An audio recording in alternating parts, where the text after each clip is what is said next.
Selamat datang di video pembelajaran kelas 3. Hai, berjumpa lagi bersama Miss Gia. Sebelum kalian simak videonya, jangan lupa subscribe, share, and like ya, agar Miss Gia semakin semangat membuat video kreatif lainnya. Di video pembelajaran kali ini, kita akan belajar tematik di tema 7, menyikapi perkembangan teknologi. Kita akan membahas muatan-muatan yang ada di subtema 1, perkembangan teknologi produksi pangan. Kita simak bersama-sama yuk videonya. Selamat menyaksikan. Assalamualaikum warahmatullahi wabarakatuh. Subtema 1, perkembangan teknologi produksi pangan. Apa sih yang dimaksud dengan teknologi pangan? Teknologi pangan adalah teknologi yang menerapkan ilmu pengetahuan tentang bahan pangan. Teknologi pangan juga penting untuk memproduksi jenis makanan baru dalam jumlah besar dan waktu yang singkat. Ternyata, teknologi pangan juga dapat menjaga makanan agar tetap awet, seperti dengan cara pengasapan, pengasinan, pemanisan, dan lain-lain. Teman-teman, sekarang kita simak yuk gambar-gambar berikut. Kita akan coba membedakan gambar-gambar yang termasuk hasil teknologi pangan dan juga yang bukan hasil teknologi pangan. Di sini yang pertama ada gambar saus sambal. Nah, kira-kira menurut kalian saus sambal ini termasuk hasil teknologi pangan bukan ya? Yap, betul sekali. Saus sambal adalah hasil teknologi pangan. Karena saus sambal dibuat dari cabai dan juga tomat yang diolah sedemikian rupa sehingga menghasilkan saus sambal. Kemudian yang kedua ada buah apel. Nah, kira-kira buah apel ini termasuk hasil teknologi pangan bukan ya? Ya, betul sekali. Ternyata buah apel bukan hasil teknologi pangan ya teman-teman. Kemudian gambar yang ketiga, yaitu ada keripik singkong. Nah, kira-kira keripik singkong termasuk hasil teknologi pangan bukan ya? Yap, betul sekali. Keripik singkong termasuk hasil teknologi pangan teman-teman. Karena singkong diolah sedemikian rupa sehingga menjadi keripik singkong. Kemudian, gambar yang keempat ada telur.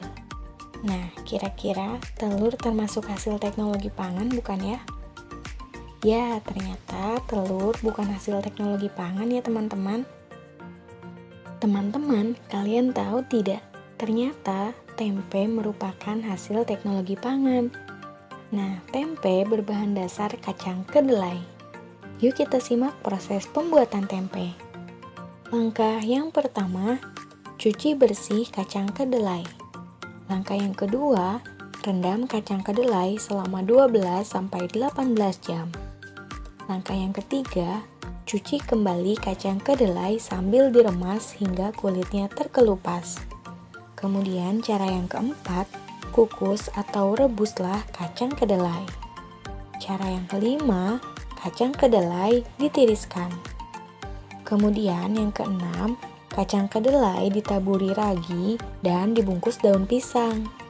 Dan yang terakhir, yang ketujuh, setelah dibiarkan selama 2 hari, maka akan menjadi tempe.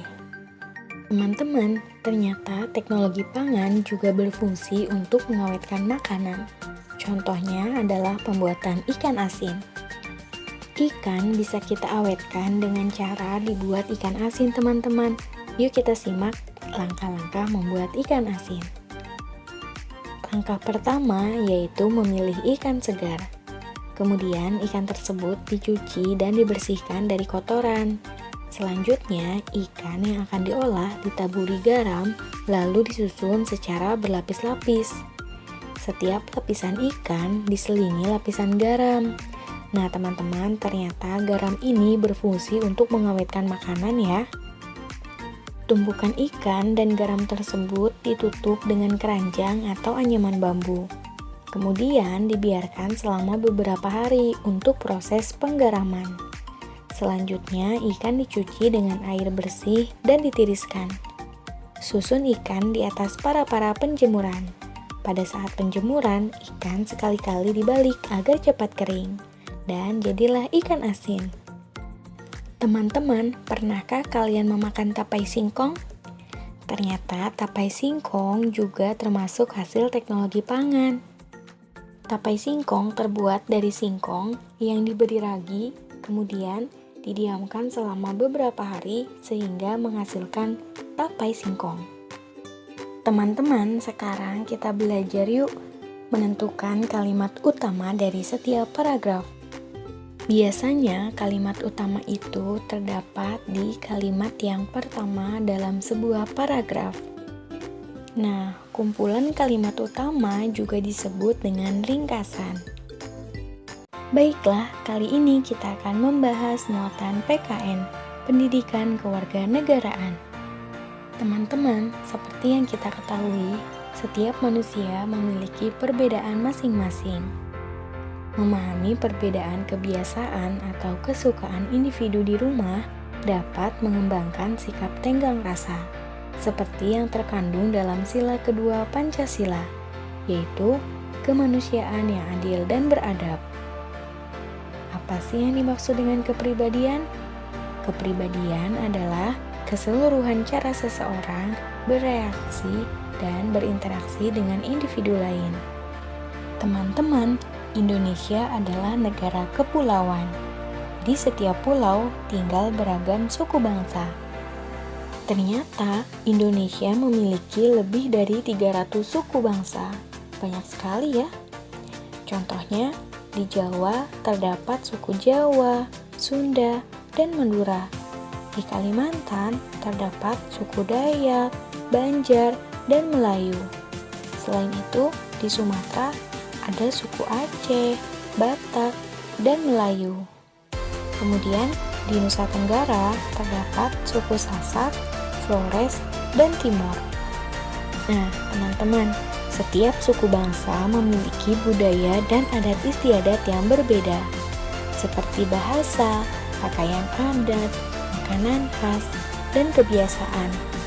Meskipun berbeda, kita disatukan sebagai satu bangsa Indonesia. Karena itu, kita semua harus rukun ya teman-teman.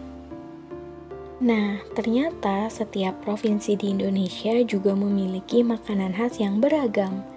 Contohnya yaitu dari Nangro Aceh Darussalam, makanan khasnya adalah mie Aceh. Kemudian, dari daerah Sumatera Utara, makanan khasnya adalah bika Ambon. Ingat ya, ternyata bika Ambon itu bukan berasal dari Ambon teman-teman, tapi dari Sumatera Utara. Kemudian, dari daerah Sumatera Barat, makanan khasnya yaitu rendang. Nah, ini yang sering kita makan ya. Kemudian, dari daerah Jakarta ada kerak telur. Selain itu, dari Jawa Barat makanan khasnya adalah surabi. Dan masih banyak lagi makanan khas dari setiap provinsi ya teman-teman. Teman-teman, seperti yang tadi Miss Gia jelaskan, setiap orang itu memiliki kepribadian yang berbeda-beda. Kepribadian sering disebut juga sebagai sifat yang ditunjukkan oleh seseorang.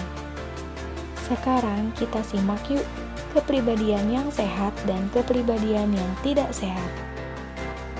Kepribadian sehat adalah kepribadian yang harus kalian lakukan teman-teman.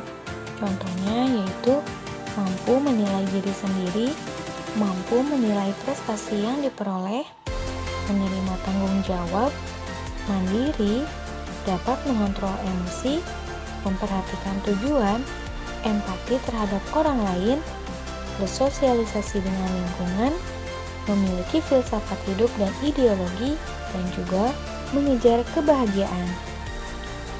Sedangkan kepribadian yang tidak sehat adalah kepribadian yang harus kalian jauhi ya.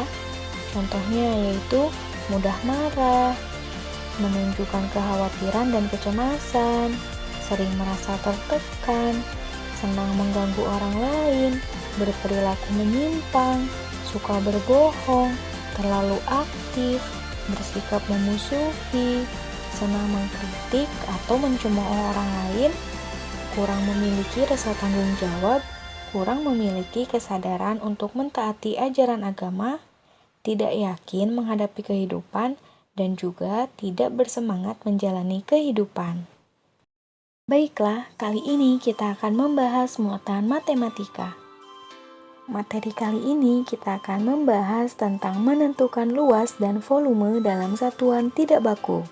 Sebelum kita membahas tentang luas dan volume, kita simak dulu yuk gambar-gambar bangun datar berikut.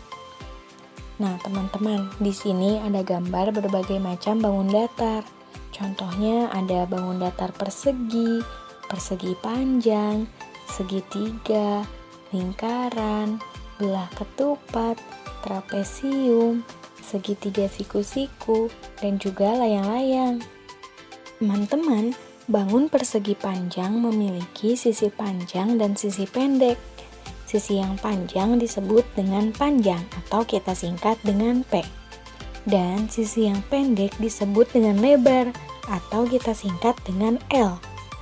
Luas bangun datar itu apa sih? Luas bangun datar adalah daerah atau bidang yang ditempati oleh suatu bangun datar. Sekarang coba kalian perhatikan gambar berikut. Kita lihat gambar yang pertama, di sini luas daerahnya itu adalah 8 satuan. Bagaimana sih cara menghitung luas?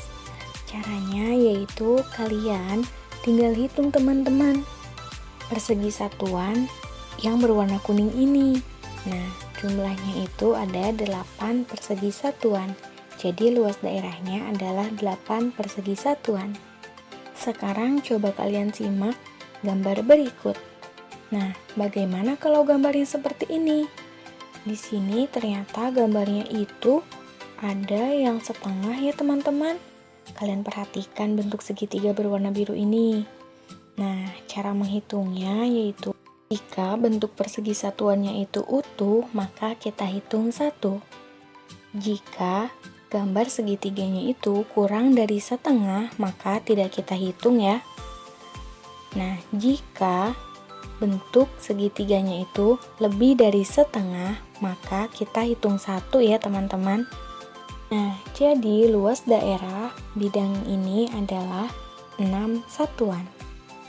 Nah, sekarang kita coba hitung yuk luas dari bangun berikut.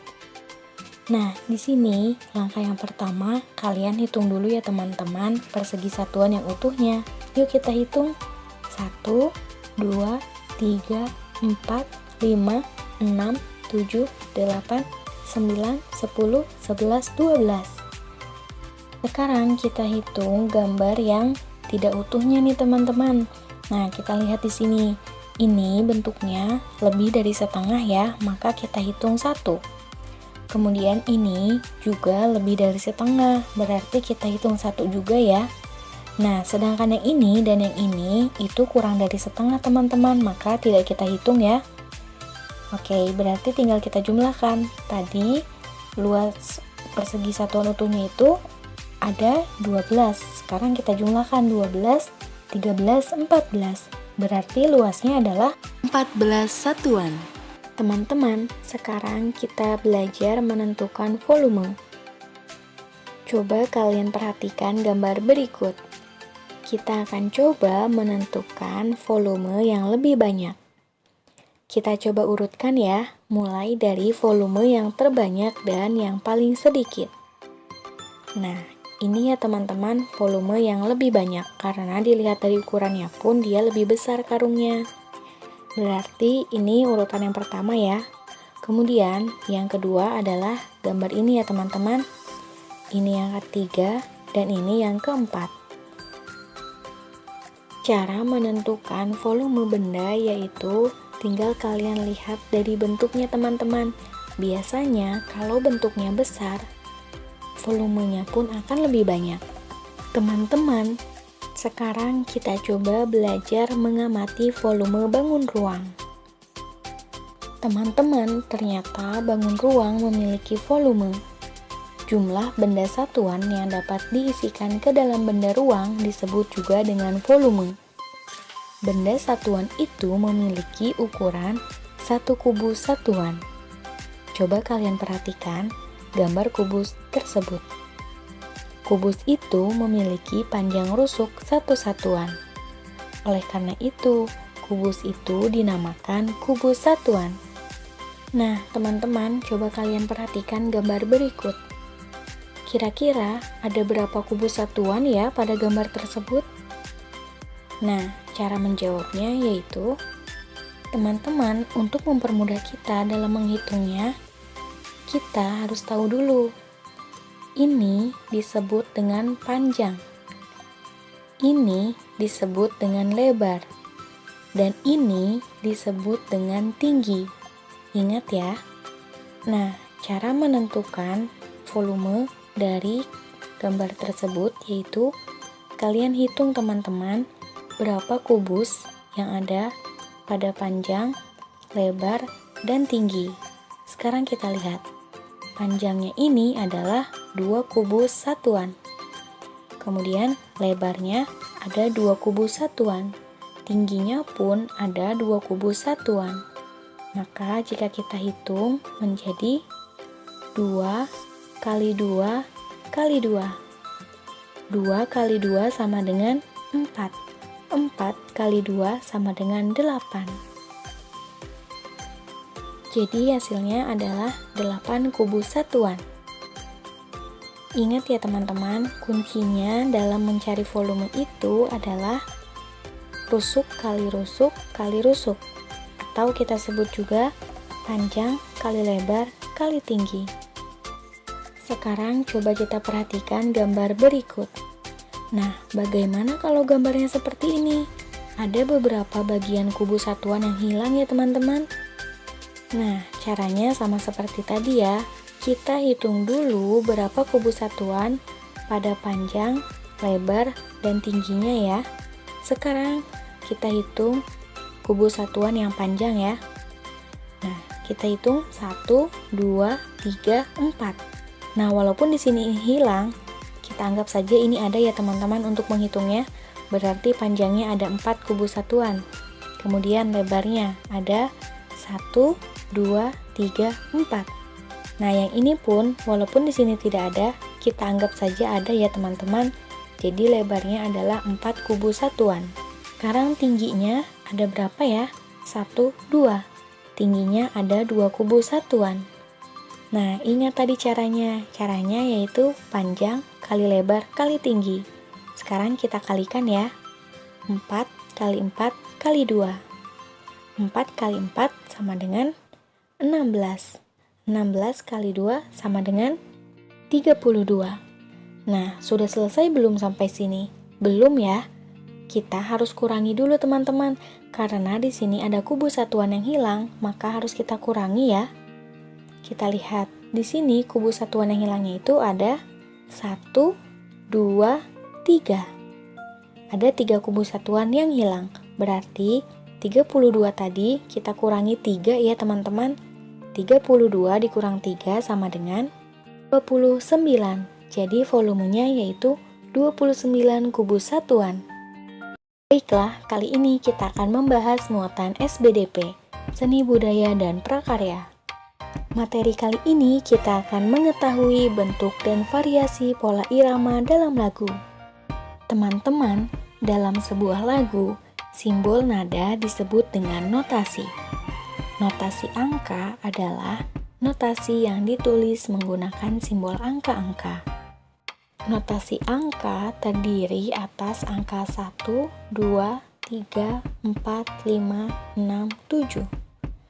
Notasi angka juga memiliki tanda diam yang ditulis dengan simbol 0. Contohnya yaitu tanda 3, 2. Berarti nada 3 dan 2 dinyanyikan atau dibunyikan satu ketuk. Kemudian ada contohnya 6.3. Berarti nada 6 dan 3 dinyanyikan atau dibunyikan 2 ketuk. Kemudian ada tanda 5 titik.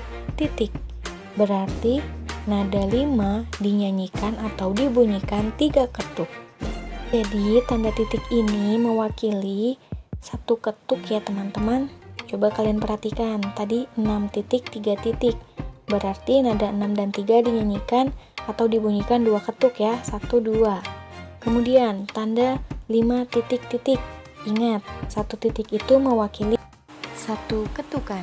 Karena di sini 5 titik-titik berarti nada 5 dinyanyikan atau dibunyikan 3 ketuk ya. 1, 2, 3. Nah, sekarang kita simak yuk lagu yang berjudul Pamanku Datang, ciptaan Ate Mahmud.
Alhamdulillah, video pembelajaran hari ini sudah selesai. Semoga ilmu yang kalian dapatkan bisa bermanfaat ya teman-teman.